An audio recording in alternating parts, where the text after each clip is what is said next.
সুপ্রিয় দর্শক, স্বাগত রূপসী বাংলা টেলিভিশন স্টুডিওতে। আজ আমরা সমসাময়িক বিষয় নিয়ে আলোচনা করব এবং এই আলোচনায় উপস্থিত হয়েছেন আমাদের স্টুডিওতে প্রিন্সিপাল জনাব এম এ মুনায়েম। আমরা ওনার সাথে কথা বলবো। আপনাকে স্বাগত। ধন্যবাদ আপনাকে।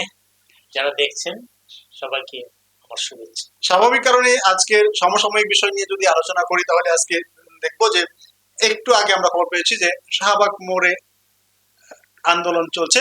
সেটা কি জন্য? সেটা একটি বাহিনী অর্থাৎ পুলিশ বাহিনীর প্রধান আইজিপি ওনাকে অপসারণের দাবিতে এই আন্দোলনটা চলছে।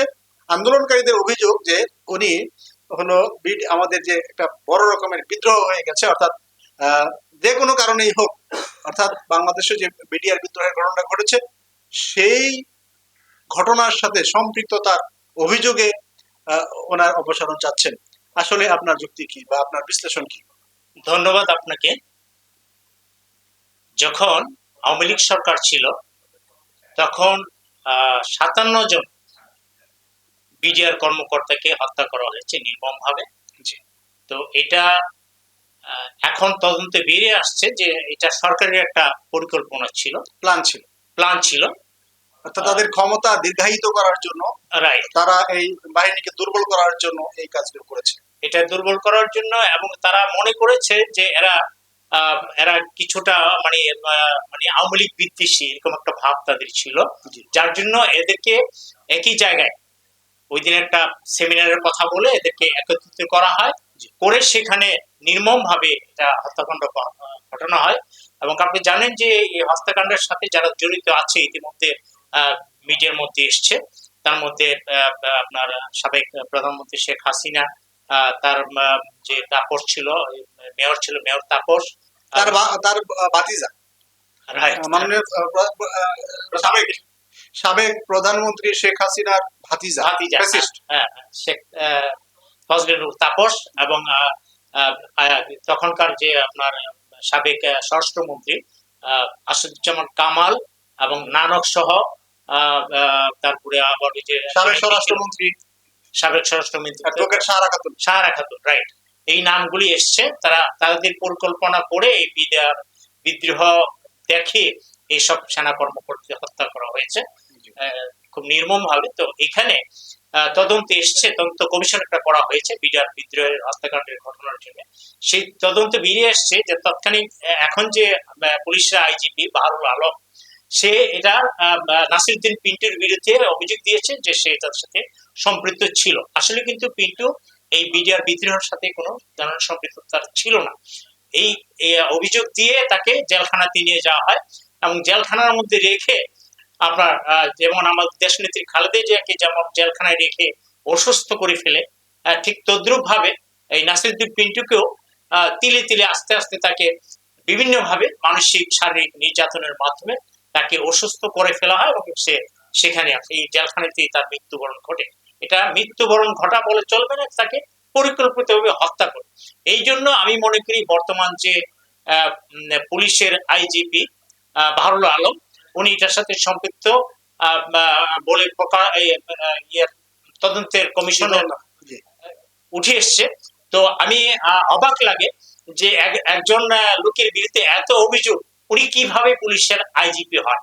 আর হইলেও বা উনি তো নিজে গুণী, এখান থেকে উনি পদত্যাগ করে চলে যাওয়া উচিত ছিল। এখন এই শাহবাগে পিন্টু স্মৃতি সংসদের মাধ্যমে ওরা আন্দোলন করছে। তারা একটা সময়সীমা বেঁধে দিয়েছে যে 48 ঘন্টার মধ্যে যদি তাকে এখান থেকে অপসারণ না করা হয় তারা বৃহত্তর আন্দোলনের ডাক দিবে। তো আমার মনে হয় যে বর্তমান যে স্বরাষ্ট্র উপদেষ্টা, ওনার কাছে আবেদন থাকবে, দেশে বিশৃঙ্খলার সৃষ্টি হবে, আপনি খুব জরুরি ভিত্তিতে তদন্ত করে, তদন্ত তো প্রকাশ পেয়ে গিয়েছে, আপনি তাকে অপসারণ করার ব্যবস্থা করে এবং তাকে আইনের আওতায় নিয়ে তারা দৃষ্টান্তমূলক শাস্তি দিলেই কেবলমাত্র পিন্টুর যে হত্যাকারী সে সহ অন্যরা শাস্তির মাধ্যমে অন্তত পিন্টুর পরিবার কিছুটা হলেও সান্ত্বনা পাবে। এই ধরনের আমরা যদি একটু আপনার সাথে যদি আমি একটু যোগ করি, সেটা হলো যে বিশ্বের বিভিন্ন দেশে আমরা দেখতে পাই যে দায় চলে আসে, কাঁধে যদি কোনো কিছুর দায় চলে আসে তখন তার স্বেচ্ছায় অবসরে চলে যান, কিংবা তারা রাজনৈতিক দল থেকে অথবা দেশ পরিচালনার দায়িত্ব থেকে অবসর নেন। কিন্তু আমাদের দেশে ঠিক সেই একবার ক্ষমতা পেলে আর সেটা ছাড়তে চায় না। কেন হয়ে উঠছে না, এটা কি আপনার কাছে কি মনে হয় আপনি তো আসলে আপনি তো কেন জানেন যে বিগত সরকার 15 বছর 7 মাস, হ্যাঁ, তারা যে ক্ষমতা অবৈধভাবে ভোটে, বিনা ভোটে, রাতের ভোটে তারা ক্ষমতা দখল করে রেখেছে। আসলে ক্ষমতা পাইলে আমাদের বাংলাদেশকে কেউ ক্ষমতা ছাড়তে চায় না। আপনি জানেন যে ইন্ডিয়া বা এই ভারত পার্শ্ববর্তী দেশ, তাদেরও একবার রেল দুর্ঘটনা ঘটেছিল, সেখানে রেল মন্ত্রী কিন্তু পদত্যাগ করেছিল। বিশ্বে এরকম অনেক নজির রয়েছে, যে মন্ত্রীর কোনো দোষ নাই, কোনো কারণে দুর্ঘটনা ঘটে গেছে, তখন সেই সংশ্লিষ্ট মন্ত্রী কিন্তু পদত্যাগ করে। আর আমাদের দেশে কিন্তু ওই যে একেবারে চূড়ান্ত পর্যায়ে, মানে তাকে একেবারে, মানে কি বলবো, যে একেবারে অপমানের শেষ পর্যায়ে যে, হ্যাঁ, যখন দেখেছে না আর কোনো উপায় নাই, যেমন আমাদের শেখ হাসিনা একেবারে প্রায় 2000 মানুষকে হত্যা করে, হ্যাঁ, হাজার হাজার মানুষকে পঙ্গু করে শেষ পর্যন্ত যখন দেখলো যে তার আর বাঁচার কোনো উপায় নাই, সে যদি আরো 5000 লোক হত্যা করে জনগণ যেভাবে খেপেছে, তার থেকে উত্তরণ পাওয়ার কোনো সুযোগ নাই, যার জন্য কিন্তু সে পালিয়ে গিয়েছে। তো আমাদের পালিয়ে গেছে, পদত্যাগ করে নাই, পদত্যাগ করে পালিয়ে গেছে, পদত্যাগ করে পদত্যাগ পালিয়ে করে গেছে। পালিয়ে গেছে। হ্যাঁ, এই ক্ষেত্রে আমি যদি একটু আপনাকে বলি যে যোগ করি যে আসলে তাকে পালিয়ে দেওয়ার সুযোগটা কারা করে দিল বা কেন করে দিল, বা এটা তাদের এই কর্মকাণ্ডের ভবিষ্যৎটা কি? এটা রাষ্ট্রের সরকারই করে দিয়েছে, কারণ তারা সরকারের যে পুলিশ বাহিনী, আর্মি বাহিনী, বিভিন্ন সরকারের আইন শৃঙ্খলা বাহিনী, ওরা চিন্তা করলো যে তাকে যদি দেশে রাখা হয় তাহলে জনগণের যে বিক্ষোভ, জনগণের যে ক্ষোভ, সেই ক্ষোভে হয়তো বা তাকে আক্রমণ করবে। আক্রমণ করলে আক্রমণের পরিস্থিতি জানেন, জনগণ আক্রমণ করলে কি হয়। এই পরিস্থিতি এড়ানোর জন্যই তারাই তাকে মানে সহায়তা করে তাকে ভারতে পালিয়ে যেতে ধন্যবাদ আপনাকে প্রিন্সিপাল এম এ মোনায়েম। আমরা একটু আরেকটা আলোচনায় যাব, সেটা হলো সম্ভবত আমাদের জন্য মাহেন্দ্রক্ষণ অপেক্ষা করছে আর বেশ একদিন পর, তো রাত পোহালেই কালকে হলো আহ, জাতীয় নির্বাচনের তফসিল ঘোষণা হতে যাচ্ছে। আহ, এই তফসিলের মাধ্যমে জাতির নতুন করে ভাগ্যাকাশ নিয়ন্ত্রিত হবে আসলে, কার ভাগ্যে আসলে ক্ষমতার তকমা আসছে আর কে বিরোধী দলে যাচ্ছে এবং মানে হ্যাঁ কে সরকারে যাচ্ছে। সুতরাং এই তফসিলটাকে আপনি একটু কিভাবে মূল্যায়ন করবেন বা ইয়া করবেন? ধন্যবাদ আপনাকে। আমি খুবই ইতিবাচক, খুবই আনন্দিত, খুবই খুশি। শুধু আমি না, এই দেশের 18 কোটি মানুষই খুশি এই জন্যে যে দীর্ঘ আপনার প্রায় 17 বছর যাবৎ ভোটবিহীন ভাবে দেশ চলছিল।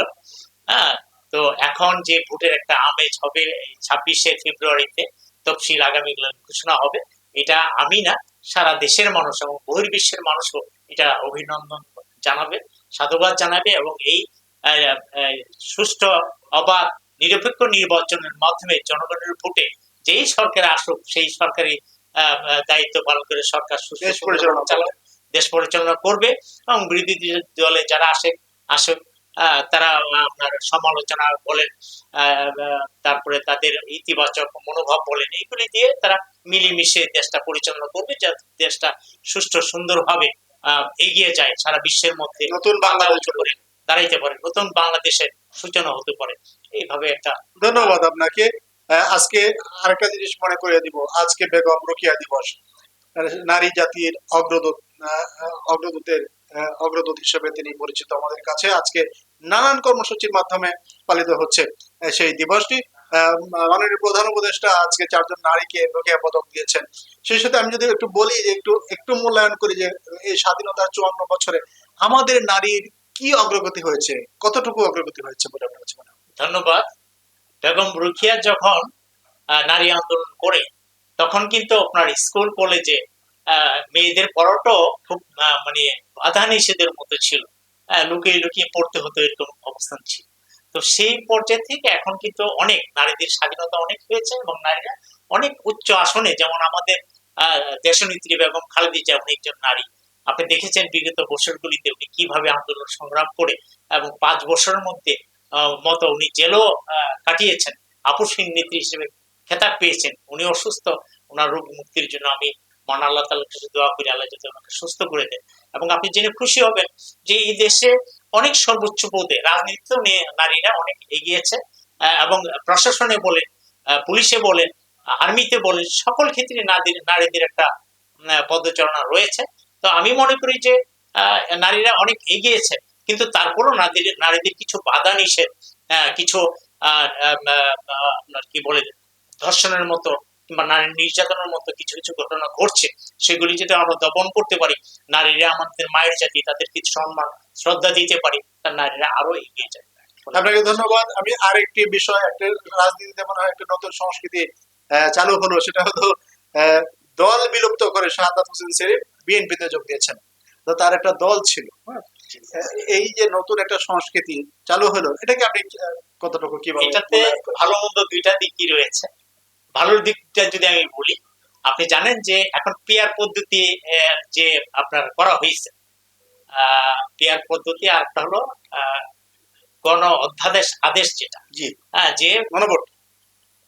গণভোট। হ্যাঁ, তো সেটাতে ইয়েটা আসবে এরকম যে যেই দলের নির্বাচন করবে, মনে করেন বিএনপি, তার ধানের শীষ প্রতীকে এসে নির্বাচন করবে, জি। তাই না? এখানে যদি অন্য কোনো দল এসে সম্পৃক্ত হয়, আগে কিন্তু ইচ্ছা করলে যে যে কোনো একটা দল থেকে এসছে, তাকে বিএনপি মনোনয়ন দিয়েছে, সেখানে সে ধানের শীষে ইচ্ছা করলে নির্বাচন করতে পারতো। জি, এখন কিন্তু সে ওই দলের থেকে ধানের শীষ প্রতীকে নির্বাচন করতে পারবে না, এরকম একটা অধ্যাদেশ এসেছে। যার কারণে সেলিম সাহেব প্রতিনিধিত্ব অধ্যাদেশ অধ্যাদেশের সংশোধন হয়েছে। সংশোধন হয়েছে। সেই ক্ষেত্রে উনি অন্য দল থেকে এসে বিএনপির সাথে যদি জোটও করে, সে কিন্তু ধানের শীষে নির্বাচন করতে পারবে না। এবং ধানের শীষ এমন একটা প্রতীক, যেটা গ্রামে গঞ্জে শহরে বন্দরে সবখানি মানুষ একটা পরিচিত এবং একটা ভালোবাসার প্রতীক অনেকের কাছে, যার জন্য তারা খুশি হয়ে এই আপনার ধানের শীষ প্রতীকে ভোট দেয়। আর সেই ক্ষেত্রে যদি মনে করেন যে আমাদের ব্রাহ্মণবাড়িয়া আছে হলো জুনায়েদ সাকি, ওনার মার্কা হলো, ওনার দলের মার্কা হলো মাতাল, মানে মাথায় যে মাথাল। মাথাল, হ্যাঁ ঠিক। তো মানে এখন রোদ বৃষ্টি ফেরানোর যে রাইট রাইট, এখন এটা নিয়ে যদি উনি নির্বাচন করে, তাহলে অনেকে ভোট দিবে না, কিন্তু ধানের শীষ নিয়ে যদি নির্বাচন করে, অনেক মানুষই অনেকে ভোট দিবে। যার জন্য উনি ইচ্ছা করলেই ধানের শীষ প্রতীকে ওনার দল বিলুপ্ত না করে ধানের শীষ প্রতীকে এসে উনি নির্বাচন করতে পারবে না। সেই জন্য সেলিম সাহেব ওনার দলটা বিলুপ্ত করে বিএনপির সাথে এসেছে, যে ধানের শীষ প্রতীকে উনি নির্বাচন করলে ওনার জয়টা সহজ হবে। আর উনি যদি এই যে ওনার দলটা বিলুপ্ত করেছে, এই দলের সকলে যদি এসে বিএনপিতে যোগদান করে থাকে, তাহলে তো এটা ভালো দিক। আর যদি ওনার দলটা আবার রয়েই যায়, অন্য কারো যদি করে, তাহলে এটা একটা আপনার কি বলবো, যে এটা খারাপ দিক বলবো না, এটা বলবো তাদের গণতান্ত্রিক অধিকার রয়েছে, কিন্তু উনি পূর্ণাঙ্গভাবে তার দল বিলুপ্তি ঘোষণা করতে পারেন। জি, না আসলে মূলত উনি বিলুপ্ত করেই সমস্ত নেতা কর্মীদেরকে নিয়ে সবাই নিয়ে আসছে, সবাইকে জি, নিয়ে আসছে। জি, জি। তাহলে ঠিক আছে, তাহলে তো আর কোনো সমস্যা আমি দেখি না, তাহলে ঠিক আছে। ধন্যবাদ আপনাকে। সুপ্রিয় দর্শক, এখানে শেষ করছি রূপসী বাংলা টেলিভিশনের সমসাময়িক বিষয় নিয়ে আলোচনা। আহ, আপনাকে ধন্যবাদ জানাচ্ছি, কৃতজ্ঞতা জানাচ্ছি রূপসী বাংলায় আসার জন্য। আপনাকেও ধন্যবাদ যারা দেখছেন। সুপ্রিয় দর্শক শ্রোতা, আসসালামু আলাইকুম। শেষ করছি এখানে, শুভেচ্ছা সবাইকে।